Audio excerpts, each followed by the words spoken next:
18장 21절 35절까지 말씀 한 절씩 우리 교독하겠습니다. 그때 베드로가 나와 이르되 주여 형제가 내게 죄를 범하면 몇 번이나 용서하여 주리이까 7번까지 하오리까. 예수께서는 이르시되 내가 이르노니 7번뿐 아니라 7번을 70번까지라도 할지니라. 그러므로 천국은 그 종들과 결산을 하던 어떤 인군과 같으니 결산할 때에 만 달란트 빚진 자 하나를 데려오매 갚을 것이 없는지라 주님이 명하여 그 몸과 아내와 자식들과 모든 소유를 다 팔아 갚게 하려 하라니. 그 종이 엎드려 절하며 이르되 내게 찾아소서 다 갚으리라 하거늘.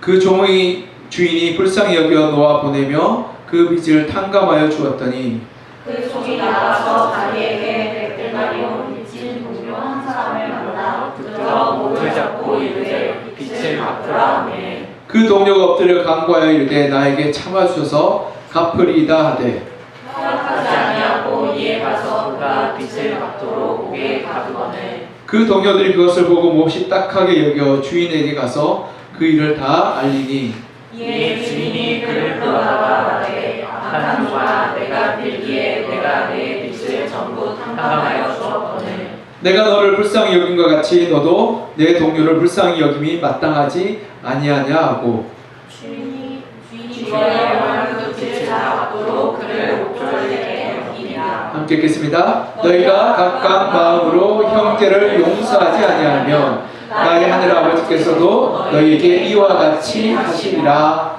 아멘. 오늘 본문은 우리가 계속 주기도문을 하고 있어요. 주기도문 가운데서 우리가 우리에게 죄진 자를 사하여 준 것 같이 우리 죄를 사하여 주시옵고라는 이 구절을 바탕으로 우리가 나누고 싶어요. 이 구절은 굉장히 중요한 구절이에요. 왜냐하면 우리 죄와 구원에 관한 문제, 용서에 관한 문제를 다루고 있어요. 우리가 요즘 죄에 대해서 이야기하면 굉장히 거북한 시대를 살고 있어요. 오늘 본문을 통해서 이 죄에 대해서가 우리가 어떻게 다루고 용서와 구원에서 우리가 어떻게 살펴봐야 될지 우리가 한번 생각하고 고민해 봤으면 좋겠어요. 오늘 우리가 우리에게 죄진 자를 사하여 주시 같이 우리 죄를 사하여 주시옵고라는 이 구절은 마태복음 6장 21절에 나오는 구절이에요. 예수님께서 기도를 가르쳐 주시면서 우리가 우리에게 죄 지은 자를 사하여 준 것 같이 우리 죄를 사하여 주시옵소서라고 기도하라고 당부하셨어요. 근데 헬라어로 보면 이 내용이 조금 달라요. 어떻게 다르냐면 이 헬라어로 보면 사하다, 용서하다는 이 번역되는 단어 헬라어가 아피엠이라는 단어인데요. 이 아피엠이라는 단어는 탕감하다, 계약을 끝내다는 의미가 있어요. 헬라어 그 시대 때. 그러니까 이 원래 아피엠이라는 단어의 의미가 뭐냐면 이 계약을 끝내서 이제 대가를 다 치르거나 그리고 그것의 무슨 계약이 끝났다는 의미를 가지고 있어요. 그러니까 이제 빚이 탕감되고 없어지고 계약이 끝이 났다는 것을 아피엠이라고 불렀어요. 그리고 여기에 죄 지은 자, 죄라는 것 그리고 죄를 이란 이 단어가 어떤 단어를 쓰냐면 오페일리마라는 단어인데요. 오페일리마가 헬라어가 어떤 단어냐면 이 빚이라는 뜻이에요. 빚이라는 뜻이에요. 그러니까 이 헬라어 원문 우리가 우리에게 죄 지은 자를 사하여 준 것 같이 우리 죄를 사하여 주십시오라는 이 기도의 정확한 헬라어 번역은 어떤 구절이냐면 우리가 우리에게 빚진 자를 탕감하여 준 것 같처럼 우리의 빚을 탕감하여 주시옵소서라는 기도예요. 근데 이 기도가 오늘 보면 이 마태복음 18장 읽었잖아요. 18장의 본문과 왜 연관이 있냐면 18장 보면 빚과 탕감에 대한 이야기가 나와요. 그래서 이 마태복음 6장 21절 구절이 이 마태복음 18장 21절부터 35절을 통해서 자세히 설명되어 있고 그래서 이 구절이 사실 마태복음 18장 구절이 6장 21절의 주석과 같은 설명인 거예요. 그래서 우리가 오늘 본문을 자세히 알게 되고 살피게 될 때 예수님이 왜 이렇게 기도하라 하셨는지를 우리가 알게 돼요. 우리가 오늘 본문을 통해서 알 수 있는 첫 번째는 뭐냐면 우리가 이 하나님과의 신앙에서 결국 우리의 죄를 겸손하게 인정하는 신앙에서 출발해야 된다는 거예요.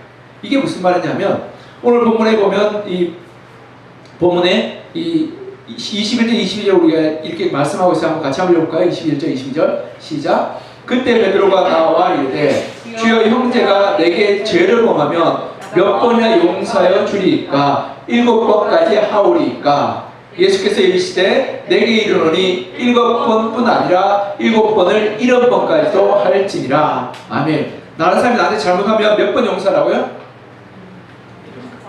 7번씩 70번. 몇 번이에요? 7 곱하기 70은 7, 7, 49, 490번. 7번씩 1번이니까 77번이나 곱하기 곱승. 그러니까 7번씩 1번. 이때 당시에 랍비들이 이 용서를 몇 번 하냐고 가르치는 3번이면 된다고 했어요. 형제가 나한테 잘못하면 3번만. 우리나라 비슷한 속담이 있죠. 참 흘림 3번이면 살인도 면한다. 3번 용서를 했어요. 근데 예수님이 제가 베드로는 7번 용서하면 됩니까? 라고 얘기했던 건 뭐예요? 예수님이 그래도 야 너 베드로 참 훌륭하다. 야 랍비들이 3번 용서하라고 했는데 너 7번 하니까 너 진짜 대단하다라고 칭찬받으려고 달려왔던 것 같아요. 근데 예수님이 어떻게 대답하냐면 7번씩 70번이라 용서하라고 얘기해요. 그런데 우리가 용서하고 용서하지 않다라는 이 기준이 이 이야기를 보면 내가 누군가를 용서한다는 그 문제의 재판장이 누가 된다는 거예요? 내가 된다. 내가 그 문제의 재판장이 된다. 근데 내가 문제의 재판장이 될 때 판결이 누구한테 유리하겠어요? 나한테 유리해요. 네. 여러분 이게 다른 사람 다투는 얘기 들어오면 안 좋은 얘기 싹 빼고 자기 유리한 것만 얘기해. 그래서 양쪽 얘기를 다 들어봐야 돼요. 네. 그와 마찬가지로 우리가 누군가를 판단하고 누군가를 용서하고 누군가를 비판할 때에 결국엔 그 재판장이 내가 되겠다는 거예요. 근데 이 시대를 살아갈 때요, 우리가 재판장들이 어떤 일이 일어나냐면 우리는 우리의 죄를 합리화시켜요. 우리의 죄를 가려요. 예를 들어서 우리가 한번 생각해 볼까요? 요즘 법정에서요 가장 많이 등장하는 단어가 심신미약이에요. 사고치고 사람을 죽이고 해친 다음에 어떻게 해요? 난 약 먹어서 그랬어요. 술을 취해서 그랬어요. 그러니까 내 뜻과 내 의지가 아니니까 나는 잘못이 없어요 라고 주장해요. 여러분 그게 올바를까요? 올바르지 않을까요? 올바르지 않아요. 내가 아무리 잘못을 했다 할지라도 내가 그 잘못을 인정해야 돼요. 더 나아가 요즘에는 탐욕이 세상의 기준이 됐어요. 더 많이 가지는 것이 동기가 됐어요. 돈을 100억, 1000억을 가진 그러한 소망과 열망과 욕망을 가진 사람이 훌륭한 사람이에요. 그냥 오늘 성실하게 일해서 열심히 살겠다는 사람들은 어떤 사람이에요? 어리석은 사람이었어요. 네. 그런 사람들은 여자들 별로 안 좋아하더라고요. 그렇죠? 돈을 많이 벌어서 잘 살겠다는 야망과 포부를 가진 사람들을 더 좋아하는 이상한 세대, 탐욕이 신이 되어버린 시대를 살고 있어요. 여러분 요즘 이 텔레비전 틀면 온갖 이 헐벗은 사람이 나오죠? 남자도 헐벗고 여자도 헐벗었어요. 이 방탕과 음란이 요즘의 기준이 됐어요. 예전에 한 30년 전만 해도 섹시하다 그러면 어떻게 그렇게 말할 수가 있냐 그렇지만 요즘에는 그것이 칭찬이 됐어요. 야 너 섹시해 그러면 아우 나 멋있어 보이잖아. 이렇게 되는 시대가 됐어요. 그러니까 어떻게 돼요? 요즘에는 혼의 동거, 혼의 정사, 그리고 부부관계 외에 성적인 관계, 성인만 하기만 괜찮다라고 하는 세대가 된 이 무시무시한 세대를 살고 있어요. 근데 그걸 죄라고 얘기하잖아요. 법으로도 그렇죠. 성인 남녀가 합의해서 관계를 맺으면 그걸 우리가 형사로 고발할 수 없어요. 죄가 아니에요. 괜찮다라고 말해요. 그러니 도덕과 선의 기준이 무너져버렸어요. 나 괜찮아. 나 원래 그런 거야 라고. 원래 다 그래 라고 얘기해요. 여러분 그 다음에 분노 요즘 드라마 온갖 폭력과 좀 더 자극적이고 좀 더 폭력적이에요. 그리고는 여러분 요즘 젊은 친구들이 문신과 그렇게 폭력을 하는 것들을 동경해요. 그래서 나도 저런 사람이 되고 싶다. 제 아내도 이 상담을 하고 있는데 상담하고 있는 애가 자기도 문신하고 싶다고 얘기해요. 왜냐면 드라마를 봤더니 그렇게 폭력을 하는 이 조폭이 멋있어 보였대요. 나도 조폭이 되고 싶어요. 여러분 조폭이 어떤 사람이에요?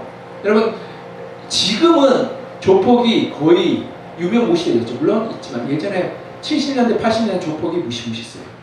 그는 정말 사람들을 함부로 대하고 폭력과 불법과 착취로 살았던 사람이에요. 네. 폭력의 시대를 살았던 그 시대를 우리 원희력이 알잖아요. 그렇죠? 야, 때는 인마. 그 시대는 진짜 무시무시한 시대였어. 저도 학교 다닐 때 초등학교 때 누가 와가지고 이렇게 와서 야 100원만 줘 이렇게 그리고 뺏어가고 그랬어요. 네, 그때 당시 100원이면 500원이 짜장면 한 그릇이었습니다. 네. 지금으로 말하면 야 1000원만 줘 이렇게. 네, 그렇게 해서 초등학생들 그렇게 뺏어가고 그래도 아무 말 못하는 시대였어요. 때리고 폭력을 무시무시한 시대를 살았어요. 근데 요즘에 그것이 존경받는 그런 사람이 되었어요. 그러니 우리가 정말 우리의 죄를 가리우는 세대를 살고 있는 거예요. 근데요, 우리가 알아야 될 것은 우리가 세상의 기준이 아니라 하나님의 기준으로 우리의 삶을 판단해야 된다. 여러분, 이 세상은 이 젊은 성인들이면 성적인 관계 괜찮다고 얘기해요. 그러나 성경 그것을 죄라고 얘기해요. 세상은 웬만한 폭력과 이 무력은 멋있다고 그래요. 근데 성경 그것을 남을 해치는 것을 폭력이라고 악한 거라고 얘기해요. 그리고 우리가 세상은 더 많이 가진다는 것이 이 열정이라고 얘기해요. 그러나 성경에서는 우리가 하나님께서 허락하신 이상으로 욕심을 내는 것을 탐욕이라고 말해요. 그리고 거짓과 그리고 나태함도 하나님이 싫어하시고, 세상은 자기를 알리고 자기를 드러내고 자기를 높이는 것을 자기 피하려고 하지만 성경에서는 그것을 교만이라고 말하고 있어요. 그러하게 우리가 하나님의 기준 가운데서 내가 누구인지를 올바르게 아는 것, 그것이 너무 중요해요. 우리가 마지막 보겠죠? 온 땅의 주인 되신. 그게 원래는 원곡 제목이 뭔지 아세요? Who am I? 내가 누구입니까? 나는 정말 세상에 보잘것없는 자인데 하나님께서 나를 사랑하시고 구원하시고, 여러분이 가치 있고 의미 있고 소중한 존재라는 것은 세상의 기준에서 바라봐서 안 돼요. 하나님의 기준에서 여러분을 바라보고 깨달아야 되는 거예요. 그렇게 될 내가 진정한 나를 발견할 수 있어요. 그럴 때 우리가 먼저 알아야 할 것은 내가 죄인이라는 사실을 인정하고 고백하는 거예요. 그리고 그 죄에 대해서 우리가 날카로워져야 돼요.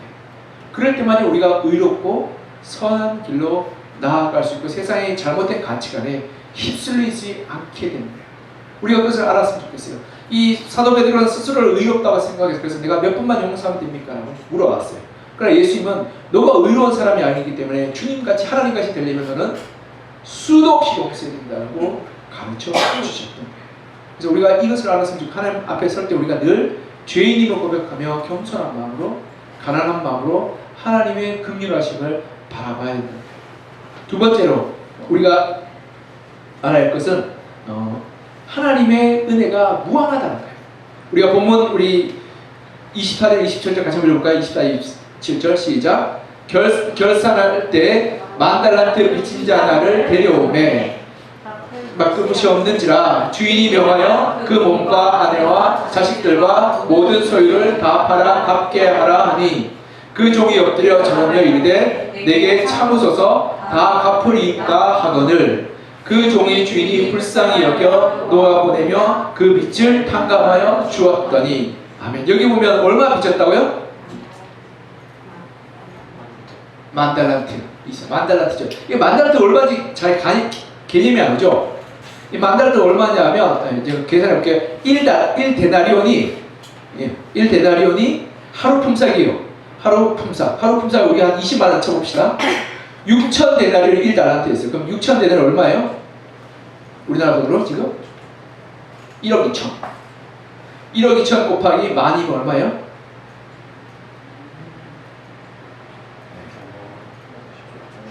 얼마일까요? 1억 2천 곱하기 만. 1억 2천. 네. 어마어마하지. 조단위가 넘어가죠, 그렇죠? 네. 조단위가 돈이. 그러니까 조단위 돈은 그때 당시에 조단위 돈이 얼마큼이냐면 그때 당시에 BC 4세기에 헤롯이 갈릴리와 사마리아와 유대를 다 다스렸어요. 근데 그 왕국, 이 이스라엘 왕국의 세수가 1년 세금 수입이 얼마냐면 600달란트였어요. 600달란트. 그러니 10,000달란트 얼마큼이냐면 600달란트의 10배면 얼마예요? 6,000달란트. 20배가 됩니다. 20배의 돈. 20년 동안 그 왕국에 있는 모든 세금을 다 모아야지만이 10,000달란트가 된다. 예수님이 돈을 몰랐던 사람이 아니에요. 예수님 이야기 보면 돈에 대해서 굉장히 철저했고 맹쳤던 사람이에요. 근데 10,000달란트에 빚있다는 것은 이게 어떤 의미냐면 여러분, 우리가 평생 일해서 갚아도 갚을 수가 없어요. 여러분 한 10억만 내도 여러분 이자 얼마인지 아세요? 요즘 4%거든요. 10억이면 한 달에 얼마가 이자가 얼마나 나올까요? 네. 1년이면 4천만 원이죠. 4억이에요. 맞나? 4천만 원. 4천만 원 나누기 12 하면 한 달에 300 얼마가 나와요. 4%만 돼요. 네. 여러분 10억이고 한 달에 300만 원씩 일하면 우리가 일 열심히 해서 다 이자가 나가겠죠. 그래서 여러분 돈 함부로 빌리면 안 돼요. 근데 이 사람 얼마라고 조단이에요. 여러분 이자의 진리를 주고 살아요. 아무리 노력해. 근데 이 사람 뭐라고 하는데 갚겠다. 그런데 그 피 때문에 결국 죽을 사람밖에 없는 거예요. 근데 하나님 이 주인이 어떻게 그걸 용서해 주셨다.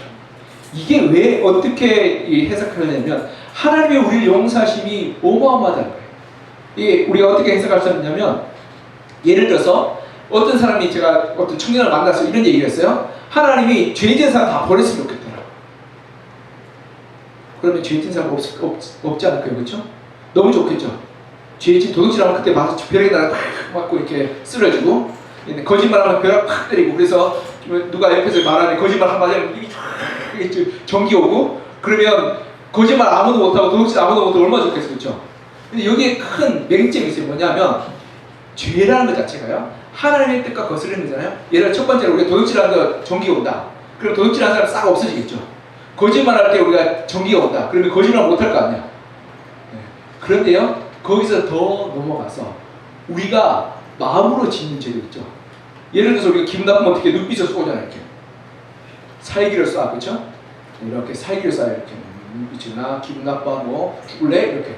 근데 그것도 남을 미워하고 악하다 그러면 어떻게 해요? 그때 전기가 내려. 그러면 우리 마음 가운데 남을 미워하는 마음이 들 때마다 전기가 올라갈 거 아니야. 그러면 우리는 1분도 제대로 못 살 거예요. 그 다음에 더 넘어가서 거기 더 넘어가서 우리가 선한 일을 할 수 있는 것도 하지 않는 것 악할까요? 선할까요? 예를 들어 옆에서 사람이 죽어가고 있어. 근데 못 본 채 지나가면 그 사람이 착한 사람인가 악한 사람일까요? 잘못된 사람이죠. 그것도 하나님이 악하다고 얘기하면 어떻게 해요? 우린 1초도 살아가지 못할 거예요. 이 순간순간이 우리가 우리 자신을 돌아볼 때 선하고 의롭지 못한 자신을 발견합니다. 근데 우리가 이렇게 숨을 쉬고 살아갈 수 있는 것은 하나님께서 우리를 용서해 주시고 긍휼히 여겨 주시기 때문에 그래요. 그래서 오늘 본문을 보면 10,000달란트에 빚졌다. 우리가 갚을 길 없는 용서와 사랑을 얻게 되었다라고 말하고 있는 거예요. 이게 너무 중요해요. 우리가 기억해야 될 것은 내가 내 자신을 돌아보면 사실은 정말 난 부족하고 어리석고 그리고 선한 것이 아무것도 없는 사람이에요. 근데 하나님 우리를 긍휼히 여기시고 사랑하여 주셨다는 거예요. 그래서 그 용서와 사랑과 그리고 긍휼하심의 너비와 깊이와 크기가 얼마나 한지를 알았으면 좋겠다고 사도 바울이 이야기하고 있는 거예요. 여러분 우리가 어떤 사람인지 내가 잘 알았으면 좋겠어요.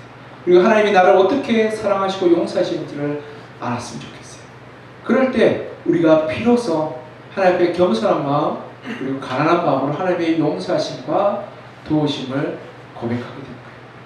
여러분 나 자신을 잘 한번 돌아봤으면 좋겠어요. 내 안에 정말 선한 것인지 내 안에 정말 의로운 것인지 남을 배려하는 것인지 남을 사랑하는 것인지 우리가 이것을 잘 돌아볼 때 하나님 우리를 얼마나 기다려주시고 참아주시고 인내해주시고 용서하여 주셨는지를 알게 될 거예요.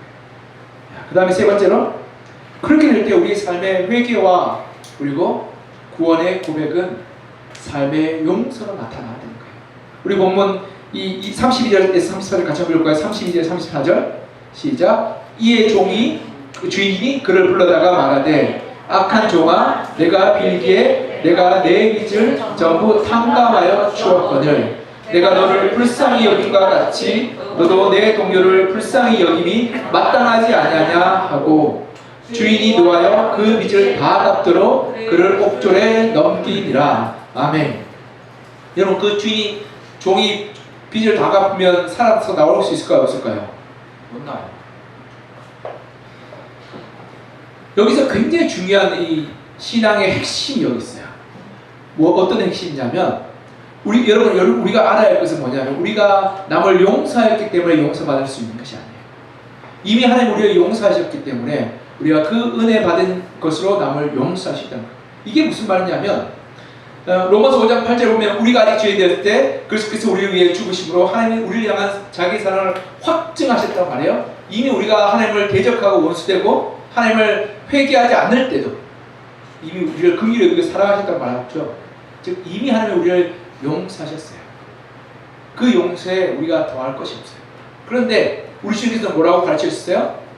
우리가 우리 죄진 자, 빚진 자를 용서해 준 것처럼 우리 죄를 용서해 달라고 기도한 거예요. 이게 무슨 말이냐면 우리가 남을 용서한다는 것은 하나님의 용서 가운데 거하기를 원한다는 믿음의 고백이에요. 우리가 용서받았다는 믿음의 결과가 믿음의 삶이 어떻게 나타나요? 남을 용서하는 것으로 나타나는 거예요. 예를 들어서 우리가 우리 죄를 통회하고 자복하고 회개하고 눈물을 흘려요. 남을 때린 거 옆에 한번 때려봐. 이렇게 하면 되지.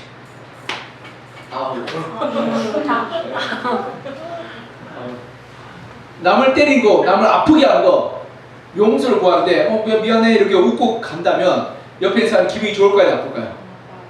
나쁘죠? 네, 그렇죠? 용서는 여러분 감정적인 후회가 아니에요. 내가 아유 그러지 말았어야 될 건데 아유 내가 그때 미안해 내가 잘못했어라고 이렇게 넘어가는 게 아니에요. 그건 악의 눈물과 같은 거예요. 여러분 세상 사람들이 왜 기독교인들을 싫어하는 줄 아세요? 교회 가서 회개해요. 눈물 흘려. 근데 세상에서 똑같이 살아요. 세상에서 똑같이 이기적으로 똑같이 악하게 똑같이 불의하게 사는 거예요. 그러니까 기독교인들을 혐오해요. 왜냐하면 위선적이에요. 우리 주님께서 뭐라고 말씀해요? 우리가 남을 용서하는 것은 하나님께 용서받았기 때문에 가능한 일이라고 말씀하고 그 기도가 우리 주님께서 가르친 기도입니다. 그러하게 진정한 회개와 진정한 뉘우침은 어떻게 하는 거예요? 남을 용서하는 것에서 드러나야 된다고 우리 주님께서는 주님 가르친 기도를 설명하고 있습니다.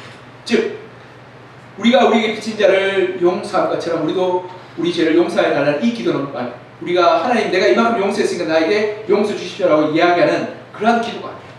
하나님 내가 감당할 수 없는 용서를 받았기 때문에 내가 다른 이들을 용서하고 긍휼히 여기겠습니다. 그러하게 하나님의 용서가 우리가 거하게 도와주십시오라고 간구하고 부르시는 거예요. 그러하게 우리가 정말 하나님을 올바르게 믿고 올바르게 신앙하고 올바르게 하나님께 동행한다면 진정한 회개는 우리가 우리의 형제와 우리의 가족과 우리의 이웃들과 또는 나를 힘들게 하는 이들까지도 용서하는 거예요. 그것이 진정 우리가 하나님 앞에 회개의 열매를 맺어가는 거예요. 여러분 우리가 하나님 앞에 나와 회개하고 기도해요. 하나님 우리의 죄를 용서하여 주십시오. 우리를 불쌍히 여기시고 우리를 긍휼히 여겨 주십시오라고 기도해요. 그런데 그렇게 기도하고 나서 우리가 나아가서 우리 가족들과 싸우고 우리 직장의 동료들과 분노하고 우리 이웃들과 다투고 욕심을 부리며 이기적으로 살 때 하나님의 용서는 우리 가운데 누리지 못하게 되고 임하지 않게 될 것이라고 우리 주님께서는 말씀하고 있는 거예요. 사랑하는 청년 여러분, 우리가 하나님의 용서 가운데 살았으면 좋겠어요. 그 용서 가운데 구원받았으면 좋겠어요. 그렇다면 우리의 진실된 회개와 용서를 구함이 그 하나님의 용서와 사랑을 받았다면 우리가 또 남을 용서하고 사랑하고 용납하는 것으로 살아야 하는 것입니다. 그것이 참된 믿음의 고백이고 참된 믿음의 회개의 열매입니다. 그래서 우리가 기억할 건 물론 우리가 불의나 거짓을 우리가 타협하거나 용납하는 말은 아니에요. 알죠? 그렇죠? 친구들이 와서 야 우리 도시락을 가는데 같이 갈래? 라고 말하면 어떻게 해요? 난 그렇게 할 수 없어 라고 이야기하고 돌아서야 돼요. 그것은 불의에 대해서 분노하는 거예요. 예를 들어 친구들이 남을 험담하고 있어요. 그럼 야 같이 가서 야 그래 나도 걔 알아봤더라 이러면서 같이 험담해야 될까요? 그건 아니에요. 그렇죠? 그거는 불의에 가담한 거죠. 정말 우리가 용납하는 것은 그가 나한테 힘들고 아프고 속상하게 했던 것을 잊어버립니다.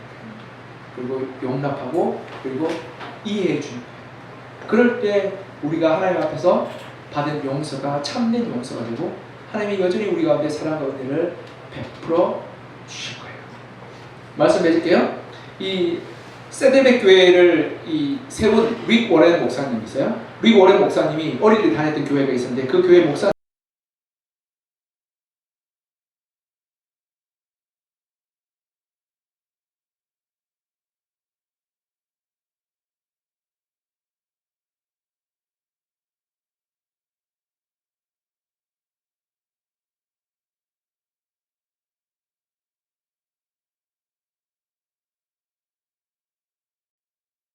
큰 이 문제가 일어나게 됐던 거예요.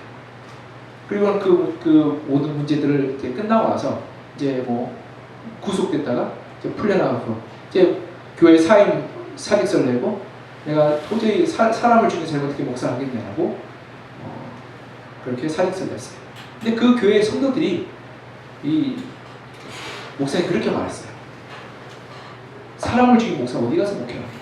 우리 교회가 받아줘야 돼. 그리고 그 목사님을 용서했어요. 그리고 그 목사님이 다시 그 교회에서 목회를 감당하게 됐어요. 그래서 그 목사님이 용서에 대한 설교를 할 때마다 눈물을 흘리면서 나는 용서받지 못할 죄인이다. 난 사람을 죽인 자입니다. 우리 주님이 그런 나를 용서하시고 우리 교회의 성도들이 그런 나를 용서하셨습니다. 여러분 용서하지 못할 사람이 없습니다 라고 고백하고 권면한다고 해요. 여러분 우리 자신 한번 돌아봤으면 좋겠어요. 우리도 또한 사람을 죽인 자요, 악한 자요, 패역한 자요. 근데 하나님은 우리를 용서해 주시고 우리를 잊어버려 주셨어요. 우리 과거의 허물을 덮어주셨어요. 만약 그렇게 우리가 하나님의 사랑과 용서하심을 받았다면 우리도 또한 누군가를 용서하고 덮어주고 사랑하는 것이 마땅할 거예요. 그것이 우리의 믿음의 고백이 되어야 하고 회개의 열매가 되는 거예요. 세상 사람들은 너가 3번만 나한테 잘못하면 너 다시는 용서하지 않겠다고 얘기해요. 그러나 그리스도인들은 과거의 잘못을 잊어버리고 늘 용서하고 늘 그를 긍휼히 여기며 이해하고 덮어주는 것이 하나님의 사랑입니다. 우리 청년부에서도 그렇게 우리가 살았으면 좋겠어요. 청년부 1년 전, 2년 전, 아니 5년 전, 10년 전의 그 앙금들을 자 오늘부터 터는 거예요. 난 다 잊어버렸다. 자 우리 따라해. 난 다 잊어버렸다. 네, 다 잊어버려요. 네, 잊어버리고 이제는 우리가 새로운 존재, 새로운 하나님의 사랑으로 상대방을 대하고 사랑하고 섬겼으면 좋겠어요. 그것이 주여 우리가 우리에게 죄 지은 자를 용서하여 준 것처럼 우리 죄를 사하여 주옵소서. 이 기도의 고백과 열매가 됩니다. 날마다 이 기도를 드릴 때마다 우리가 얼만큼 용서하고 얼만큼 사랑하고 얼만큼 이해하고 있는지 우리가 한번 돌아봐 이 열매를 맺어가는 우리 청년들 한 명 한 명 되시기를 그냥 같이 소망하고 축복합니다. 함께 기도했으면 좋겠어요. 우리 같이 기도할까요? 하나님, 내가 나를 미워하고 나를 아프게 하고 나를 힘들게 하는 이들이 있습니다. 내 마음까지 속상한 이들이 있습니다. 내가 분노하는 이들이 있습니다. 내가 싫은 사람이 있습니다.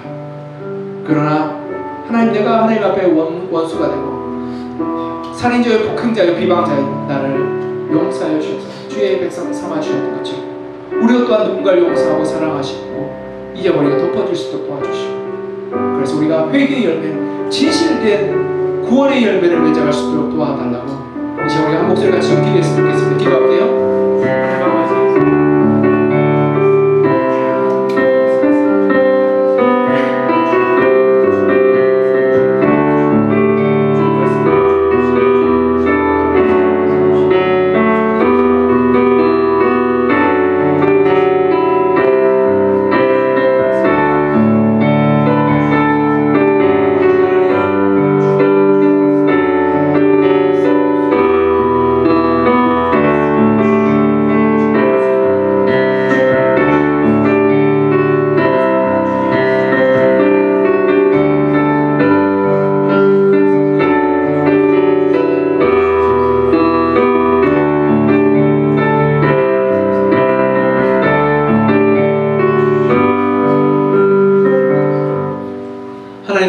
우리가 주님 앞에 설 때 부족하고 하나님 앞에 내세울 것이 없는 죄인임을 고백합니다. 우리가 날마다 누군가를 미워하고 원망하고 다투고 욕심내고 나태하고 게으르고 교만하며 음란하고 탐욕이 많은 그러한 연약한 죄인임을 고백합니다. 우리의 죄와 연약함을 주여 용서하여 주시고 날마다 우리를 불쌍히 여겨주시며 주의 사랑과 긍휼로 살게 하심을 감사합니다. 하나님, 그 가운데 우리가 날마다 살아가고 있음을 고백하며 그 은혜 가운데 우리가 하나님의 용서하심과 하나님의 긍휼의 여기심과 하나님의 사랑을 누리며 살게 도와주시옵소서. 하나님, 우리가 정말 주님 앞에 우리의 죄를, 우리의 연약함, 우리의 부족함을 고백하고 회개할 때 우리가 또한 그 회개의 열매로 우리가 누군가를 용서하고 용납하고 그리고 사랑하는 우리가 삶의 결단과 헌신이 있게 하여 주시고 그래서 만달한테 빚진 마음으로 우리에게 작은 것 빚진 이들을 덮어줄 수 있는 그런 성숙한 믿음, 구원의 믿음 가지게 도와주시옵소서. 그래서 우리 청년들이 날마다 믿음으로 살아서 하나님, 우리의 마음을 아프게 했던 모든 과거의 기억들을 잊어버리게 하여 주시고 덮어버리게 하여 주시고 그래서 하나님 주시는 은혜와 사랑과 충만함을 알며 날마다 새로운 사람이 되어서 서로를 용납하고 용서하고 사랑하여서 주의 거룩한 구원의 역사를 이루어가게 도와주시옵소서. 우리를 구원하여 주심에 감사드리며 살아계신 예수 그리스도 이름으로 기도드립니다. 아멘. 네, 시간 하나님 앞에 준비하신 예물 드리시면서